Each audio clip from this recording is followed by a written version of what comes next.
All engine running. Absolute genius. Get this. Welcome. This is the show where we bring you Science. What that essentially means is Discoveries, advances, questions, Research. technology. Unbelievable. Without further ado, This is The Naked Scientists. Hello and welcome to the show where we bring you the latest breakthroughs in science, technology and medicine. I'm Julia Ravey and this week I'm joined by Harry Lewis. Coming up in this programme, how the war in Ukraine may be impacting the spread of infectious disease, the uncovering of a lost ship after 107 years, and why constellations remain constant across cultures. Plus, we'll be exploring behavioural change. Why is it hard to stick to New Year's resolutions? And are there methods that can help us along the way? The Naked Scientists podcast is powered by ukfast.co.uk.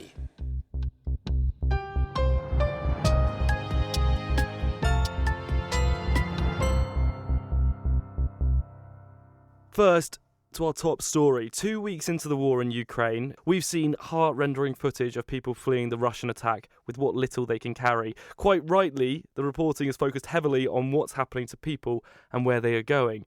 But one issue that's not received much media attention is the question of infectious diseases. Conflicts always breed outbreaks, and packing people together in evacuations, refuge or shelter settings is the perfect opportunity for diseases to spread. Although it's fallen off the front page, COVID-19 has still not gone away, and rates of vaccination uptake are low in Eastern Europe. The region is also a hotspot for drug-resistant TB. Chris Smith spoke with Kate White, who's the head of the emergency unit at Médecins Sans Frontières.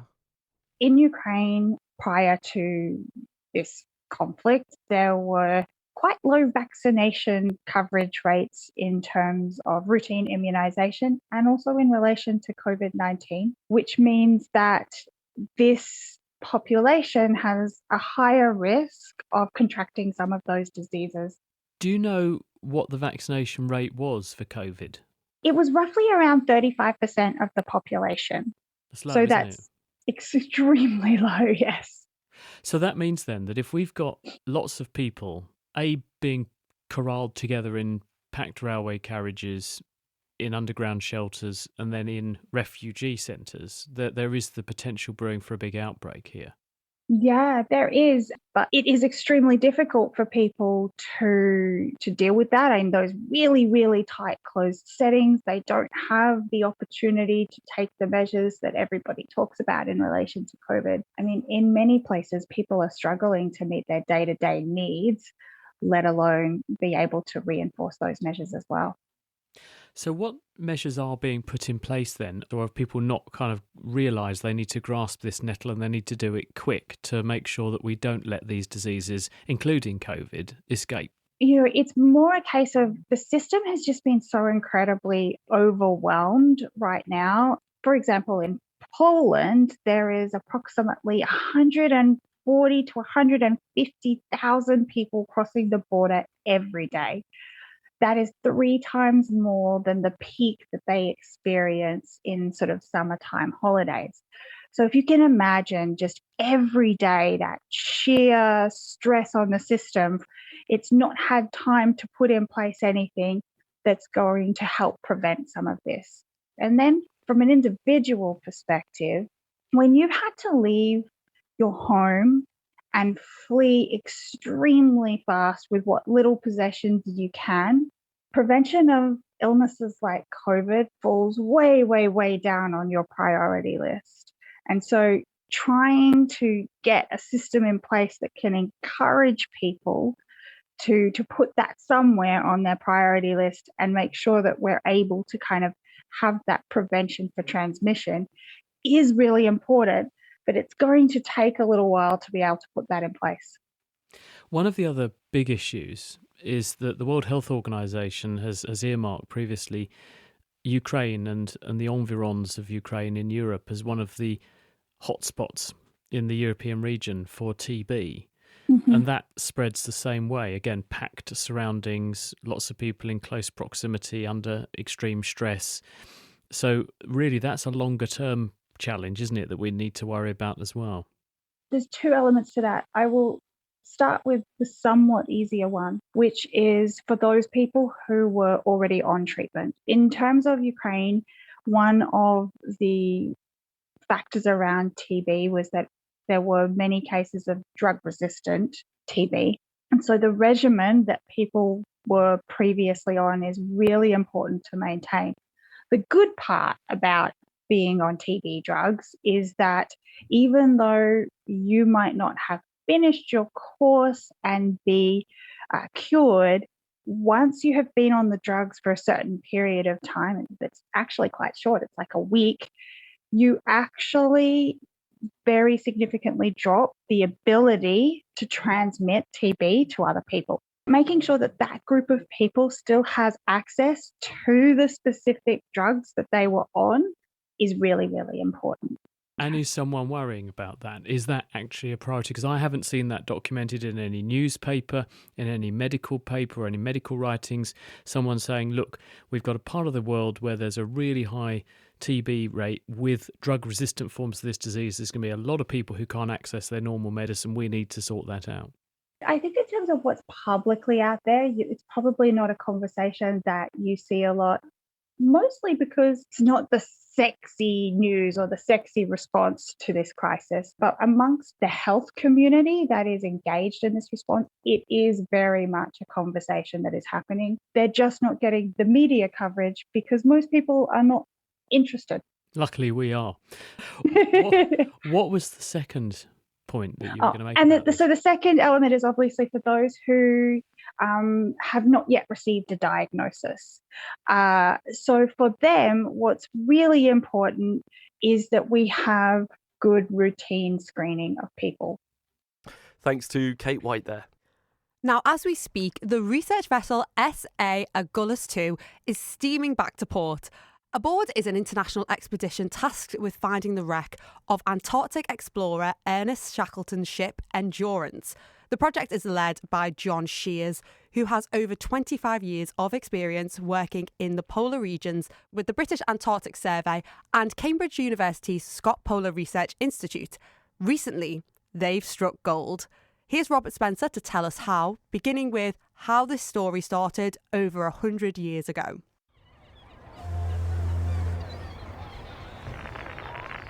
Men wanted for hazardous journey, small wages, bitter cold, long months in complete darkness, constant danger, safe return doubtful, honour and recognition in case of success. So ran the apocryphal advertisement, calling for adventurers to join Ernest Shackleton on his fateful mission to cross Antarctica. Fresh out of St John's College, Cambridge, physicist Reginald W. James answered the call as his son John recounts. My father was visiting a friend in a part of Cambridge that he'd never visited before, when somebody stuck his head out of a window and said, "Hey, Jimmy, do you want to go to the South Pole?" After a brief interview with Shackleton, where he was asked, among other things, if he minded losing any toes, James and 27 other men set sail on the ship Endurance. The Endurance was actually a yacht that was built to take wealthy tourists hunting polar bears in the Arctic.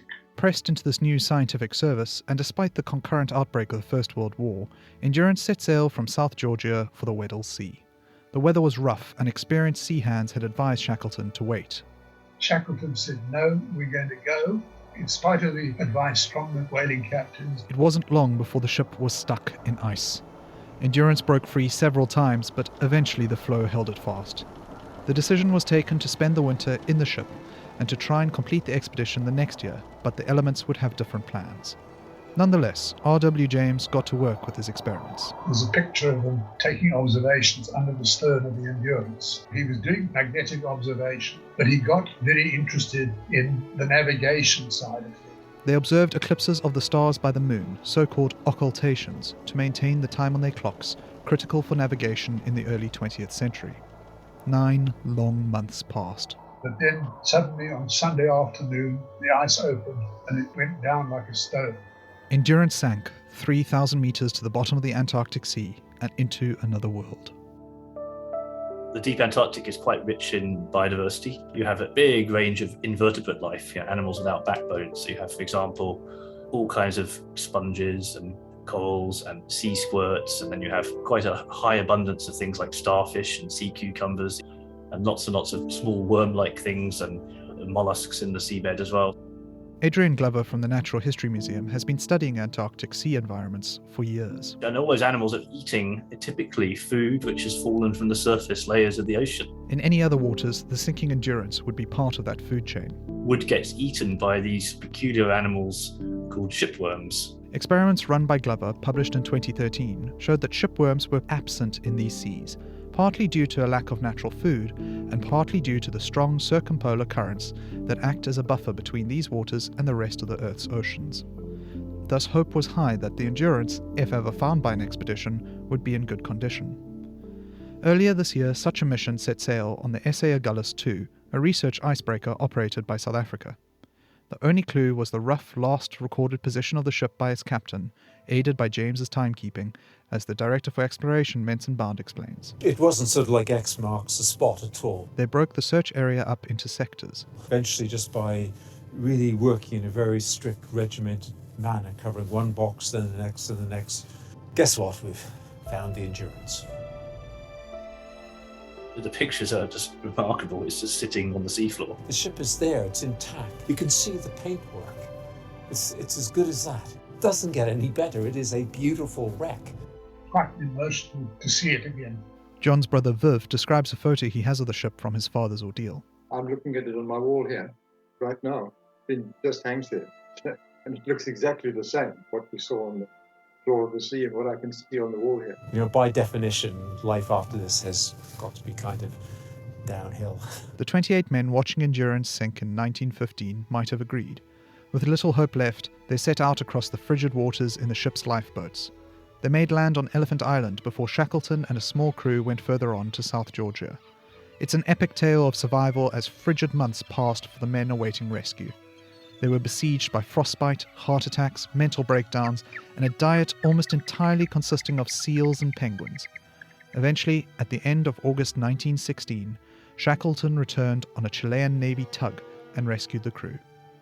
Over 2 years had passed since the Endurance sailed, and, despite the ordeal and having to shoot their sledding dogs and ship's cat, not a single man perished. R.W. James would go on to become Vice-Chancellor of the University of Cape Town, and 2 of his students would win Nobel Prizes. But the ship that could so easily have been his grave rests serenely at the bottom of the Weddell Sea, almost untouched, sailing into immortality. And if you want to read more about that ill-fated quest, you can look for The Endurance, written by Caroline Alexander. That was Robert Spencer reporting.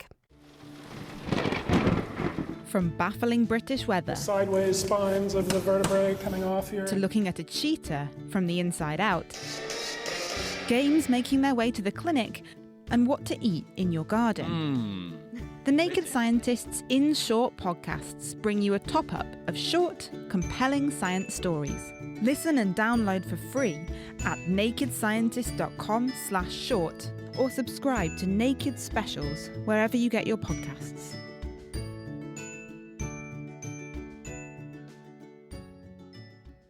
Still to come, how our brains decide how to behave.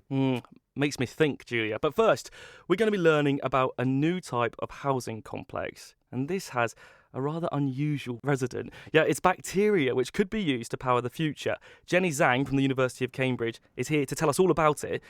Jenny, I think we're going to have to start off with the obvious question, which is, what on earth is this bacteria and how can it produce energy? Yes, let me tell you about the lovely inhabitants of these new residents. So cyanobacteria, they're the most abundant life form on Earth, and they're actually the ancestors to some components of plant cells that carry out photosynthesis. But essentially, they are different to other bacteria because they acquire their energy from sunlight, and they use this energy to combine water and air in very creative ways to produce complex molecules like sugars and biomass. Jenny, how do you manage to get the energy that's being produced, how do you manage to take that out and create electricity? Yes. So one really fascinating phenomena of cyanobacteria is that they leak electrons to the outside of their cells during photosynthesis. Now, this is a big loss for them since it's really hard work to actually get those electrons in the first place, but it's a really big gain for us because when you place these bacteria on conductive surfaces, that is electrodes, and then shine light on them, they essentially produce free electricity for us. So to answer, I guess, the question about, what are these type of housing units that we're designing, essentially we're trying to design electrodes that can collect as many of these waste electrons as possible. And these type of structures that we're building are extremely conductive pillars with microscopic structures that can hold a lot of these cyanobacteria. So you can think of them as skyscrapers or high-rise homes for cyanobacteria cells, so that they can be very effective during photosynthesis and for us to harvest their electrons. This technology, Jenny, it sounds, converting sunlight into electricity a lot like our solar panels. Am I being naive, or is there a big difference between the two? They are very similar, but there is a big difference. So the biggest difference is basically how the electrons are being used in the two different technologies. So solar panels absorb light energy, and then they use that light energy to move electrons around in a closed circuit. So by itself, solar panels can only generate electricity. But in the type of technologies that we are trying to develop, they generate electricity because of the movement of electrons, but the electrons aren't in a closed circuit. Our technology is different because of the way that it uses electrons to make new molecules. And so this idea of taking bacteria and generating electricity, I'm assuming that it's been around for a little while. But I've noticed that your research has found that you can really generate quite a bit more. Why was it that the theoretical and the actual practical accumulation of energy wasn't reaching its intended or theoretical potential beforehand? Right, yeah. So actually, yes, scientists have been looking at this for a long time, and they've been working very hard to, for example, bioengineer different pathways within the bacteria so that they can give up more of their electrons. And these have yielded some improvements. However, this is a very multifaceted problem. And so I'm really lucky because I'm working with a fantastic team of people with very different expertise who are engineers, chemists, physicists, biologists, and we're all just chipping away at the same problem. So it turns out we've discovered that the one big bottleneck that was stopping us from achieving the high theoretical values that was predicted for a long time was actually the electrode itself. So the electrodes weren't allowing enough of the sunlight to be captured by the bacteria, and they weren't capturing all the electrons. So by smartly rethinking the design of the electrodes, we've been able to increase the output by 10-folds higher than the prior art. Wow. And this means that we have demonstrated that actually those theoretically predicted values are within reach. What could this lead to in terms of energy creation or energy generation? Could you see these structures actually popping around in places over the globe in the future? Absolutely. So, dreaming big, right? So we know that cyanobacteria is highly scalable. They can grow pretty much anywhere where there's water, air, and sunlight. And that's why they're the most abundant life form on Earth. You can grow them in your pond. They can be found in glaciers, in deserts, and also in the ocean, which covers 70% of Earth's surface. So I can imagine that we can pretty much use these in a huge variety of places. But this type of technology would be great for producing, electricity as well as chemicals. So that's what distinguishes them from solar panels. They can also be used to make chemicals and fuels, and in doing so in a decentralized manner, and hopefully will be affordable and sustainable at the same time, because these materials are highly biodegradable and very renewable. Yeah, and putting them into remote areas would be fantastic. What a great use of space. Jenny Zhang there, and her research was published in the journal Nature Materials earlier in the week. Bioenergy, is it a necessary tool in our race to reach zero carbon energy? I'll let you decide. When you look up at stars in the sky, what do you see?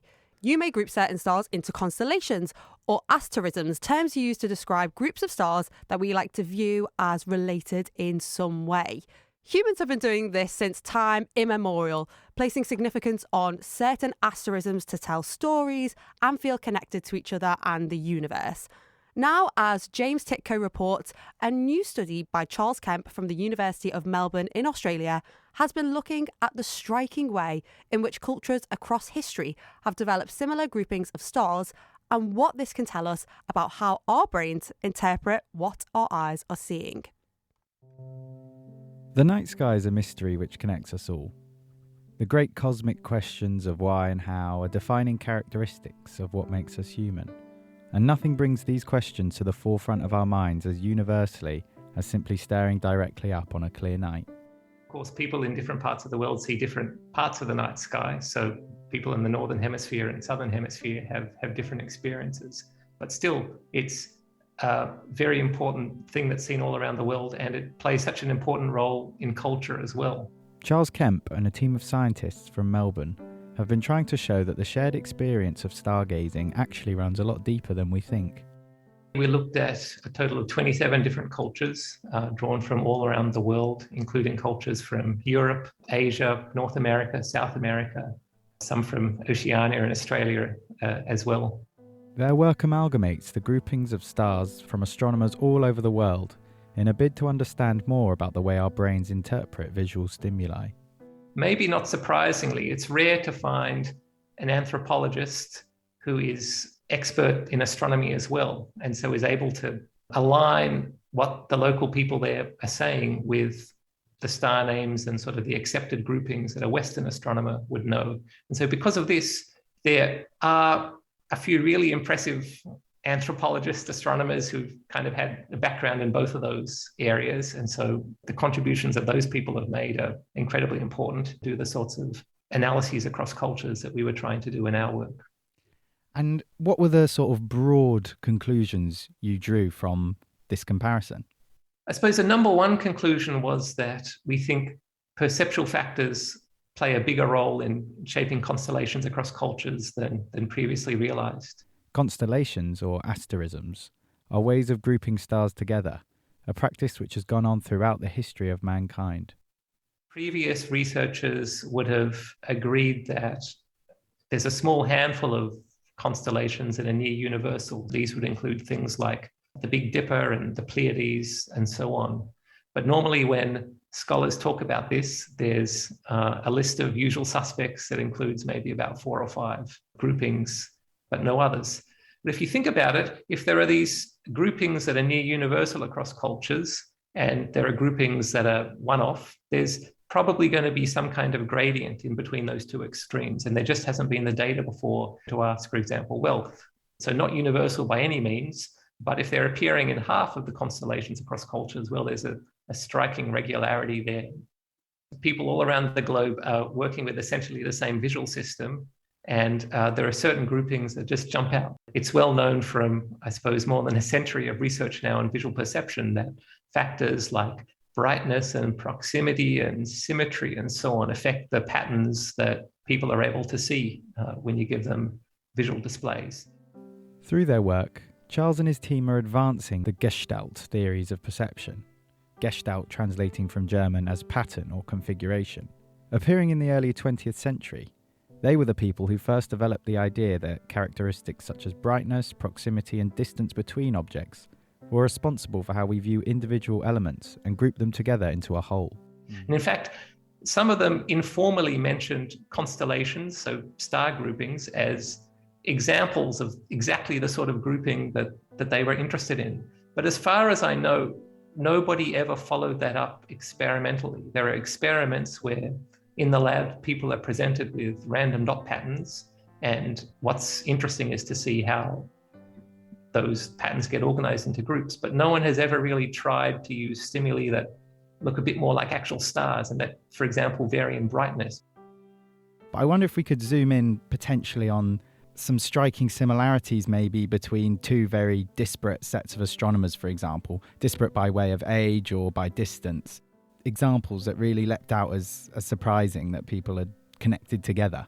Well, maybe just one example that comes to mind in the Western tradition. So if you look at the accepted official 88 constellations, there's Corona Australis and Corona Borealis. And so both of them are these groupings of stars that fall along the arc of a circle, so kind of these smooth curves. And they're both known as crowns. Crowns or wreaths. I think maybe in the Greek tradition, wreath would be just as accurate a description. One of the cultures in our data set, the people of the Marshall Islands, identify the same 2 constellations pretty much. And not only that, they refer to them as wreaths as well. So in their culture, I think the relevant wreaths are wreaths made out of flowers, but it's kind of I mean, to me, that's a striking convergence. So they've not only identified, across these two cultures, people have not only identified the same groupings, but they've interpreted them in the same way. It's amazing to think of the connections people from completely different points in history may have made between the very same stars. James Titko speaking to Charles Kemp, and more details on the star constellations they looked at in the study on the Stellarium website. Much has changed for business owners, managers, and staff recently.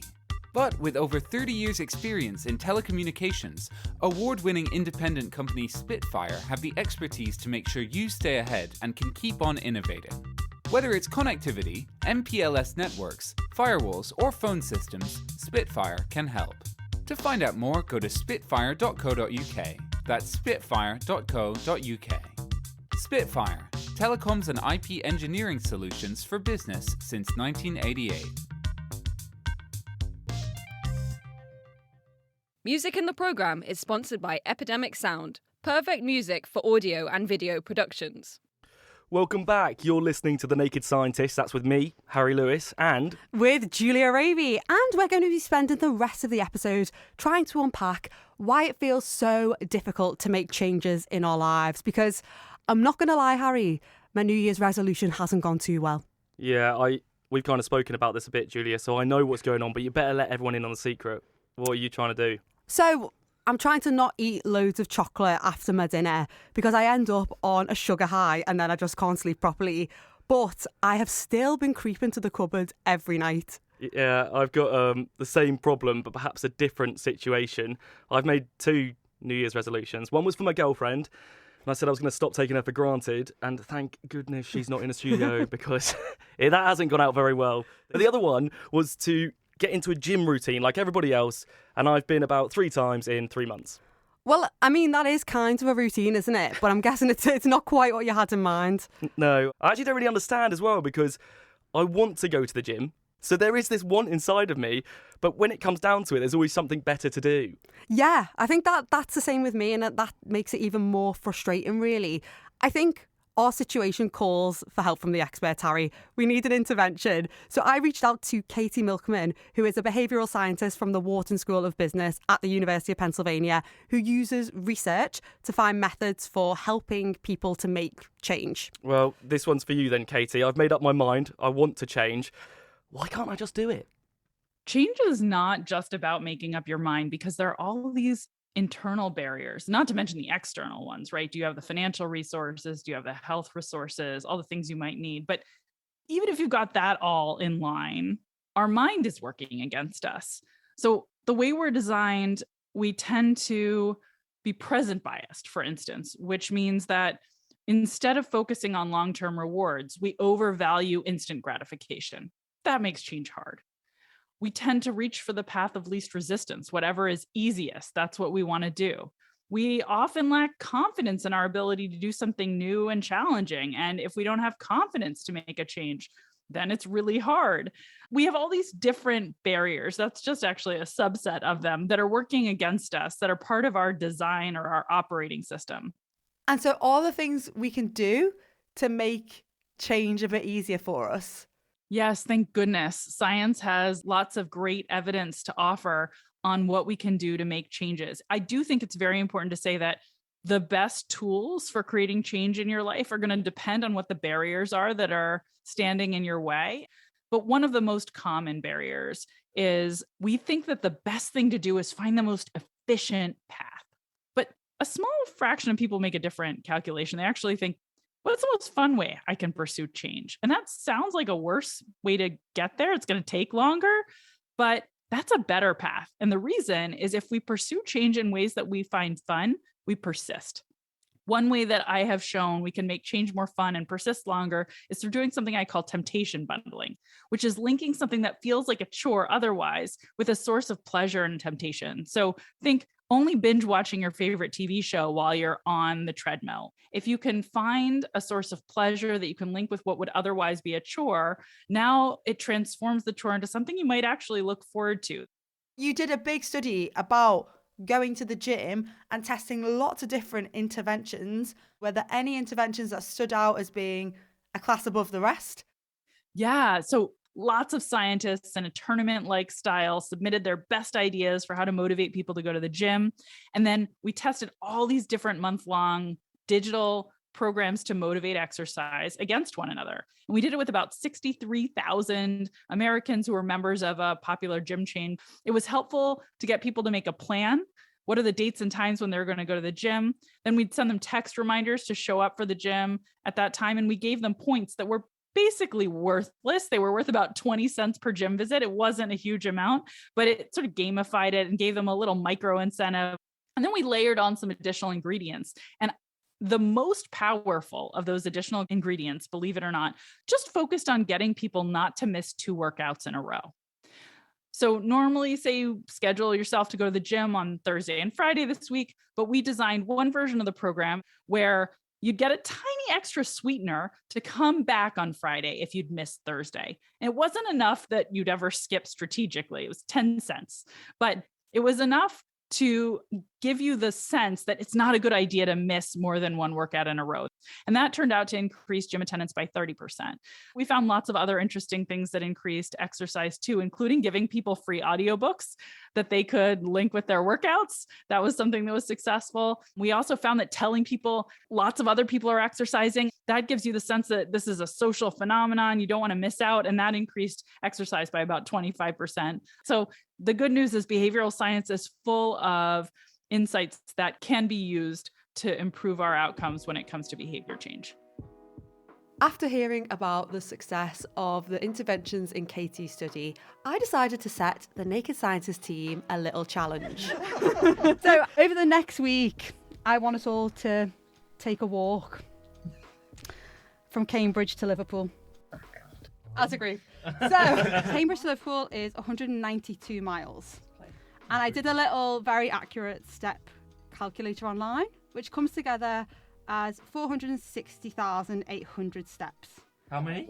460,800 steps.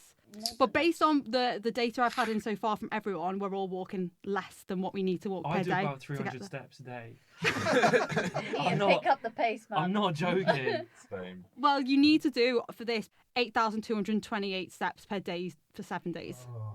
I've had to take my smartwatch off because my mum keeps calling to ask how many steps I've done. And I don't want to be berated anymore. Well, it's a group effort, so you could do less steps and someone else can do more. I like that. Do you know what I mean?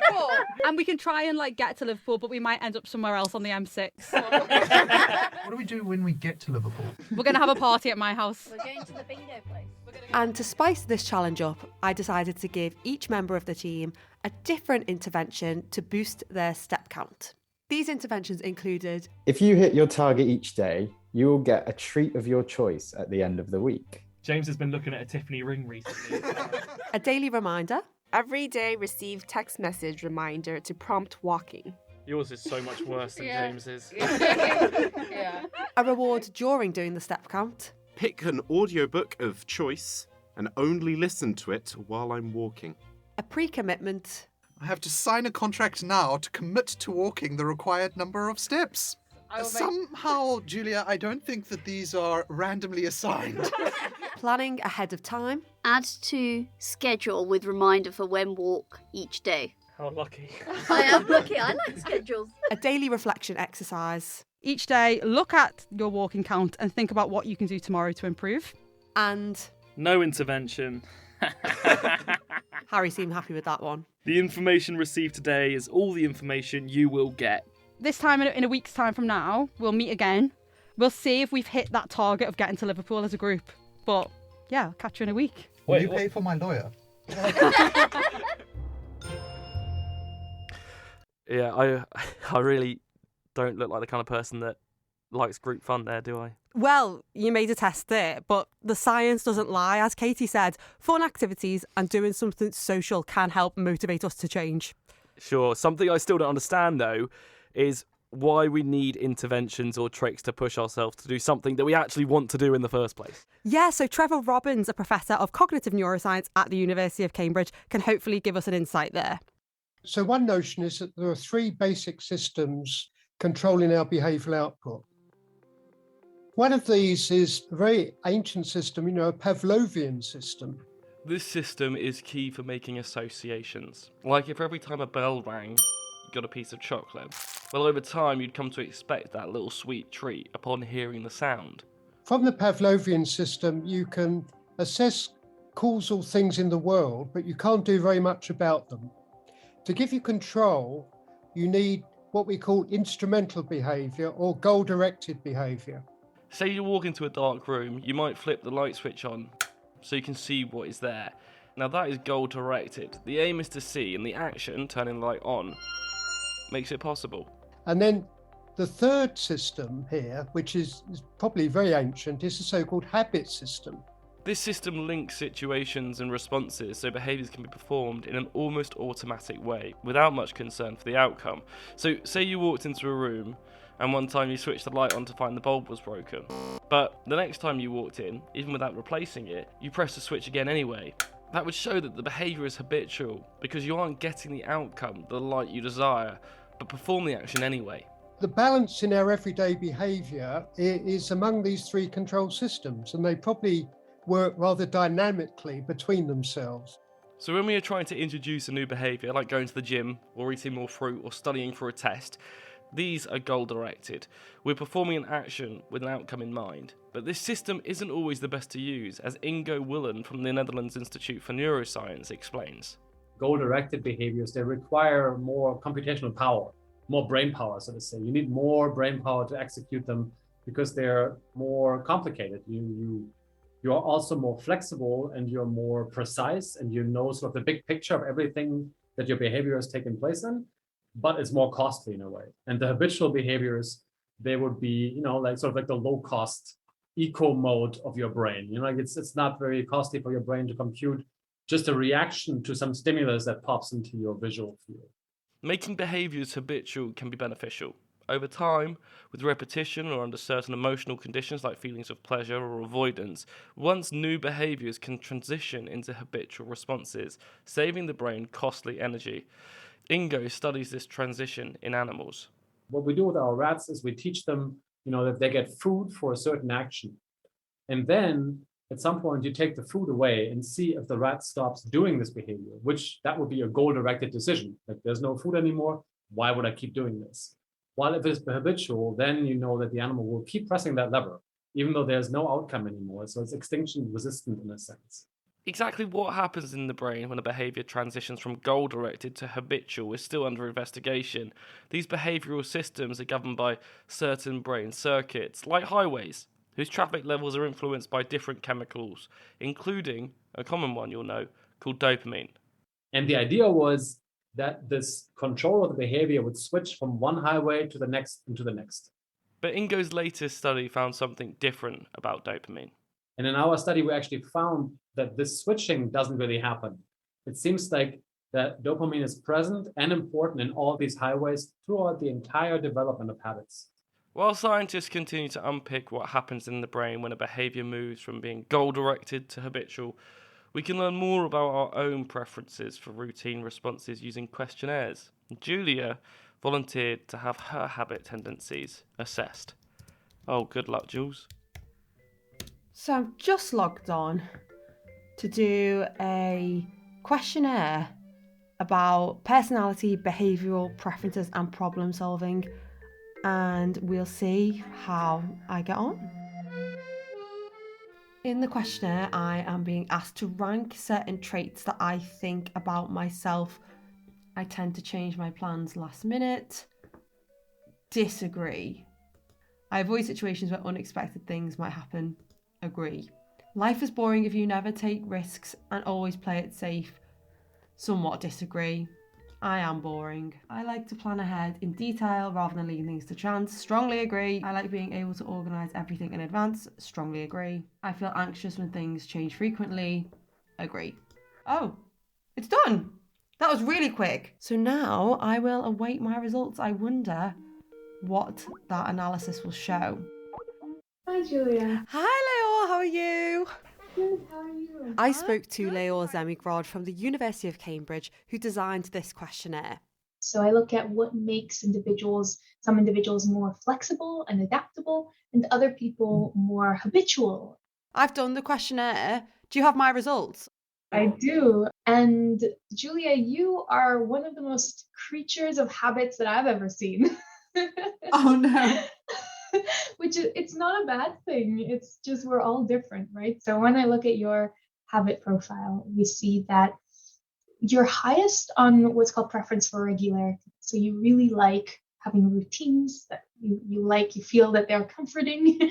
Is that true? Yeah, I find real comfort in routine. And if I don't have routine, I feel all over the place. When it comes to aversion to novelty, that was your least habitual kind of domain. So you actually did look forward to new experiences. But that can help us see what kinds of contexts you will like more or you will like less, where you will thrive, what kind of disorders you might be at higher risk for or more resilient to. But again, all these individual differences always interact with the environment. Wow. And so I'm obviously a creature of habit. You are indeed. You're an absolute routine fiend, Ravy, with that chocolate fixation of yours.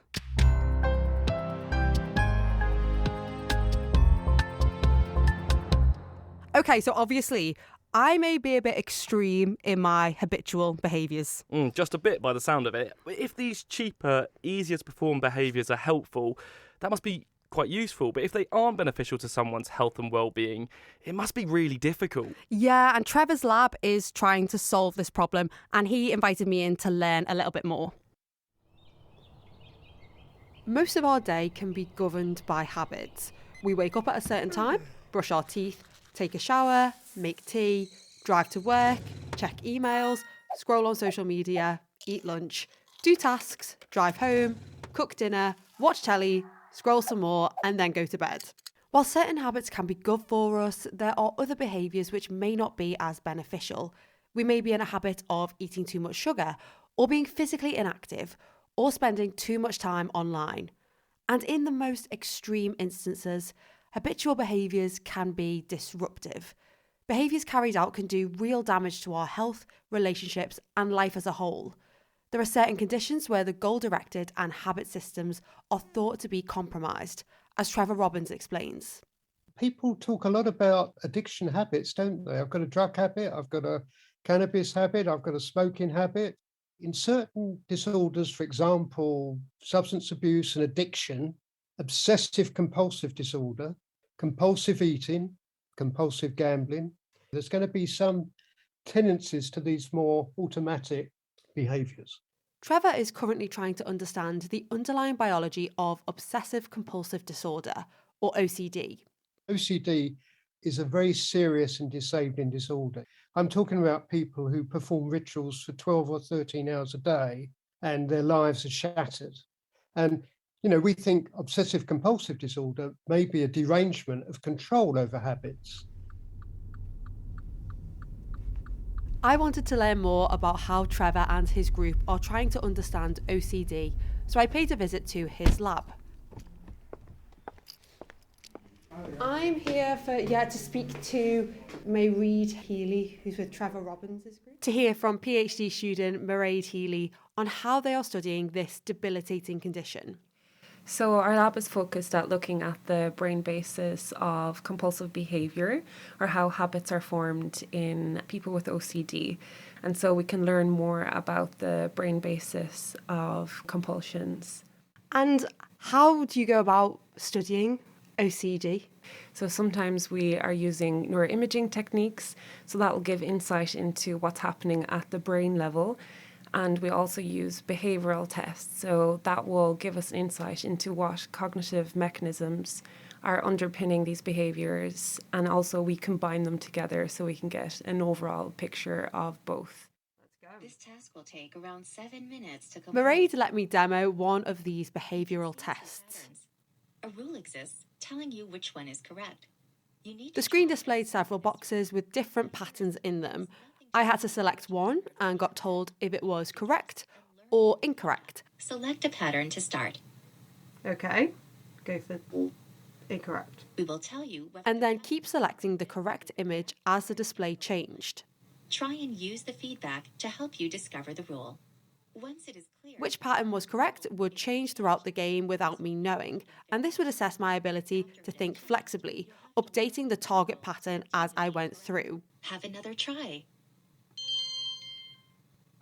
As I complete my task, here is Trevor to explain how, in conditions like addiction, the habit system may take over. One idea would be, for example, a drug like cocaine or amphetamine has its initial hit, and that hits this Pavlovian system, which gives a strong positive approach tendency. But the issue is what happens chronically when you give this over and over again. Because habits are promoted by probably extended training, that eventually, a rat responding for cocaine is just like a rat responding for food. And eventually, maybe that behavior becomes habitual. But then the other thing you've got to realize is that there may be a predisposition to have a relatively weak goal-directed system to begin with, and that's been demonstrated in humans and in animals. So you've got a double whammy. You've got this gradually strengthening habit plus loss of control, which we argue equates to compulsive drug seeking. What happens in the brain of someone with OCD is currently less well understood than addiction, but there are thought to be some similarities in the loss of control of the goal-directed system, based partially in the area of the brain that sits right behind the eyes called the frontal lobe. It turns out that the frontal lobes are relatively disconnected in OCD and, of course, in stimulant addiction.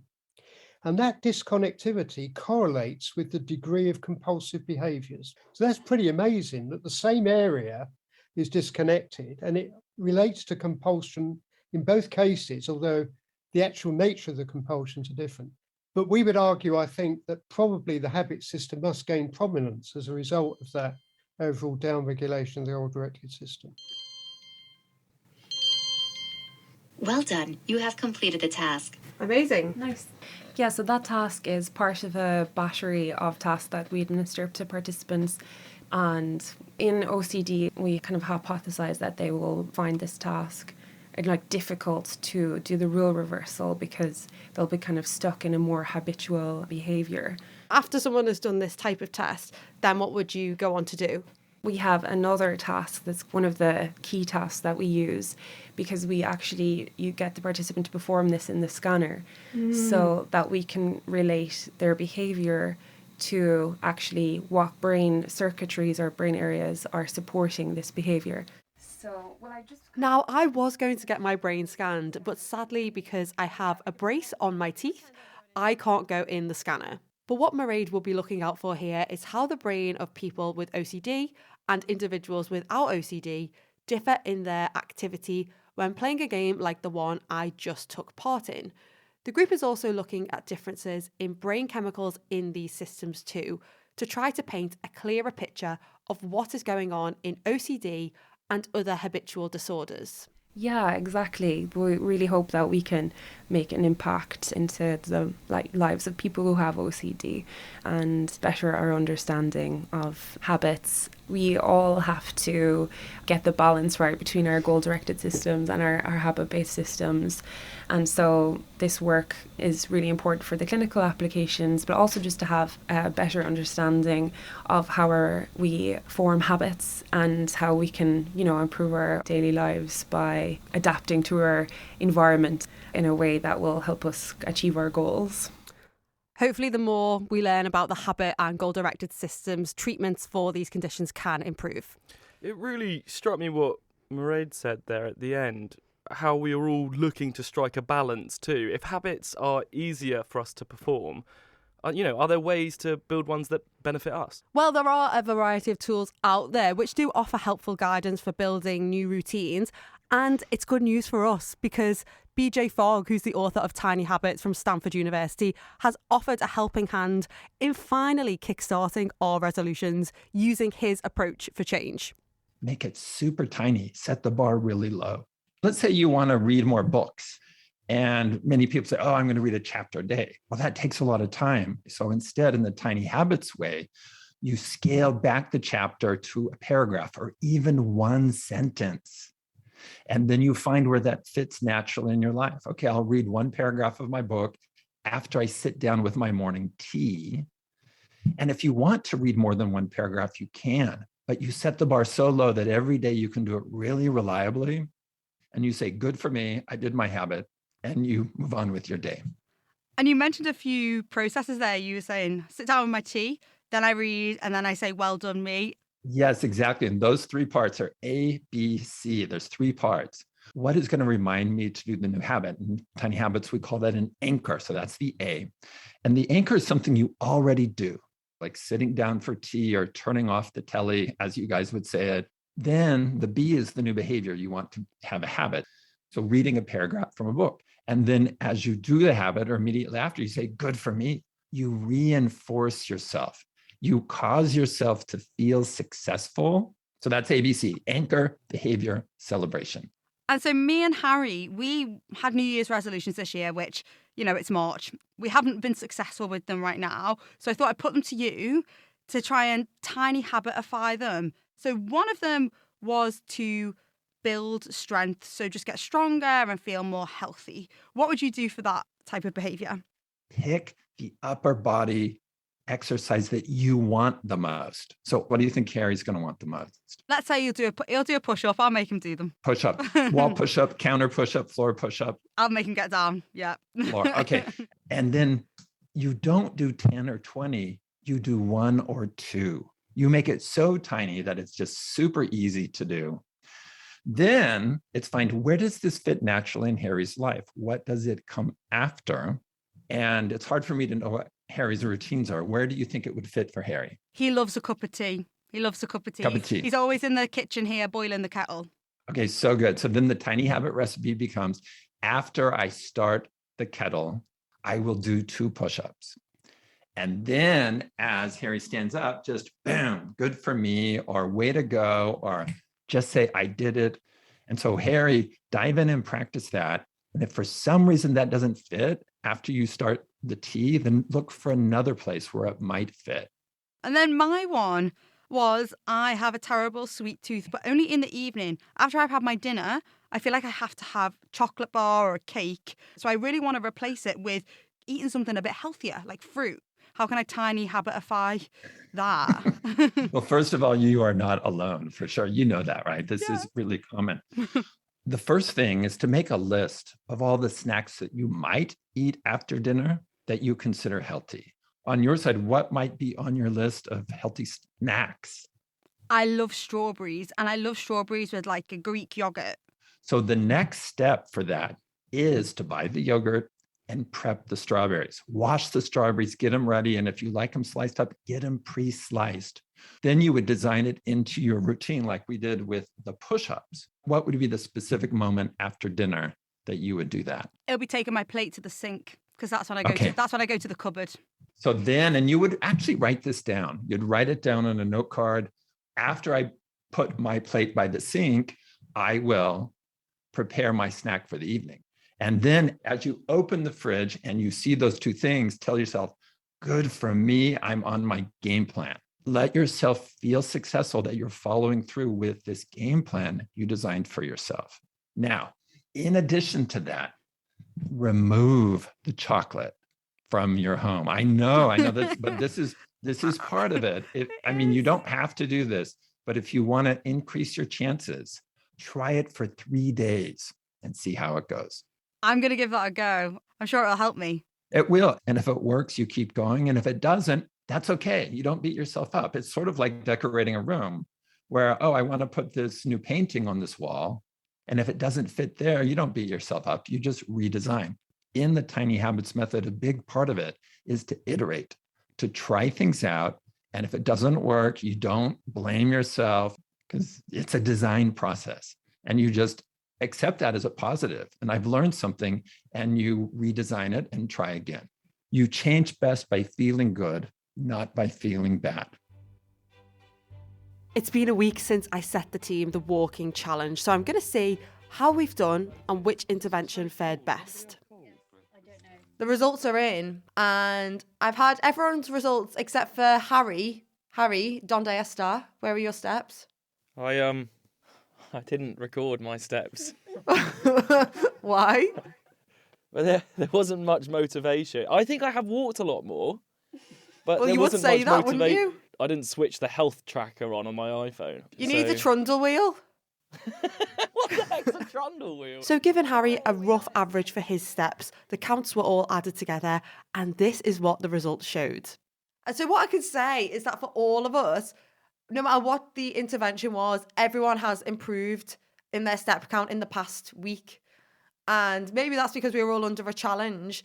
But the best intervention based on the percentage increase was Otis's. Otis improved by 55%. And Otis's intervention, remind us what it was, Otis? During the walking process, I would be listening to an audiobook.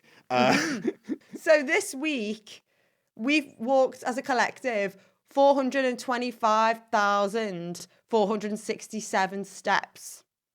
Not far enough. Number of steps. That's 177.28 miles. So we almost got there. The target was 460,800. We pretty much hit Warrington. From my house in Warrington, you can drive there in about 15 minutes. So I'd say we're not far off. And do you know what? Because we've done so well, Shelley will come and pick us up in the car. Shelley's your mum, Julia. Yeah, Shelley's my mum, yeah. Is that a round of applause? That is a round of applause. Well done, everyone. Thank goodness for Shelley. If I actually stuck to what BJ was saying and did press-ups every time I had a cup of tea, I'm going to be super strong, super quick. You are going to be like hench, aren't you? And I'm going to pick some strawberries up on the way home and get slicing. And we all did very well with the steps as well. I'm impressed. Yeah, I probably need to put out an apology for the listener as well. For you listening in, I should have put in a bit more effort. But a great team, team contribution there. I don't know about you, Julia. I do feel much better equipped to actually making change in the future. Yeah, ditto. I feel I can tackle my chocolate creeping once and for all. Go on, what's your kryptonite? What chocolate bar is it? Oh, it's vegan, so it's not even good. It's a crunchy from me. And now it's for our question of the week. Otis Kingsman was tasked with solving this itching problem from Marion. So I've noticed that when I scratch, the itch tends to move to another part of my body. And I just wondered why this happens. Now that's a great question. So how does this happen? Dr. Yvonne Couch from the Radcliffe Department of Medicine is here to help us find the answers. Humans have about 22 feet of skin, and for each square inch of it, there are about 1,000 free nerve endings. When these free nerve endings become active, they send signals through your spinal cord to your brain, giving you the feeling of an itch. Scratching an itch is an attempt to remove what is causing these nerves to become active from the surface of the skin. So when we get something like a mosquito bite or some degree of local tissue damage, histamine is released into the skin.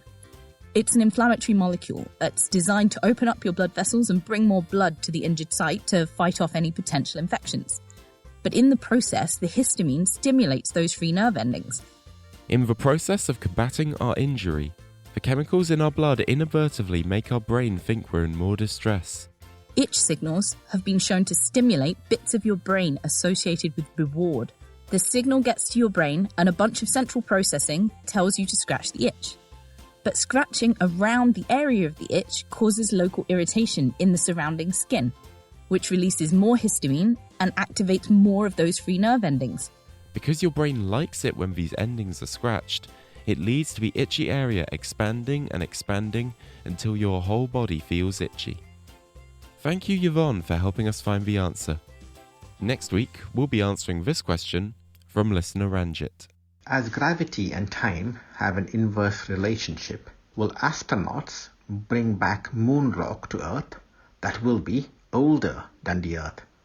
Obviously not. But why not? Maybe I need to go somewhere with low gravity to stop me from aging. Got a question? Email us at chris@thenakedscientist.com and we will try to figure it out for you. And that's it for this week. Next time, with an energy crisis looming, are there any alternative ways to generate the power we need for the planet? One way could be to go nuclear. We'll be discussing this form of energy and some of the grand future plans for its use. The Naked Scientists come to you from the University of Cambridge's Institute of Continuing Education. It's supported by Rolls-Royce. I'm Harry Lewis. This is Julia Avey. Thanks for listening, and until next time, goodbye.